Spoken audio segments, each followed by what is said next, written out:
आंतरयात्रेचा सेतू जर करायचा असेल तर जसं प्रत्येक पाषाणावरती रामनाम बहिर्यात्रेमध्ये नलनीलानी लिहिलं, अंतरयात्रेमध्ये साधकाचा हा पुरुषार्थ आहे की प्रत्येक श्वासावरती रामनाम, निदान जागृतीमध्ये तरी सतत रामनामाचा हव्यास, रामाचं स्मरण, अन्यथा अंतरयात्रेचा सेतू तयार होणं फार अवघड आहे. आणि त्यासाठी विवेक आणि वैराग्याचं रक्षण हवं, अन्यथा आपलं मन भटकत राहील वेगवेगळ्या दिशेंना. पण विवेक वैराग्याचं जर सुपरविजन असेल तर प्रत्येक श्वास हा रामनामाशी संलग्न राहील.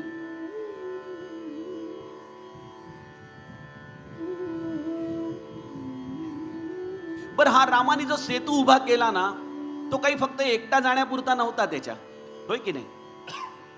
लंका कांडामध्ये आपण बघा की तो सेतू एवढा विशाल आहे, एवढा प्रचंड मोठा आहे की हे 18 पद्म सैन्य त्याच्यावरून जातंय. सगळे जलचर वरती आलेले, सगळ्यांनी मिळून रामाचं दर्शन घेण्याचा प्रयत्न केलेला आहे. एवढा व्यापक आहे तो.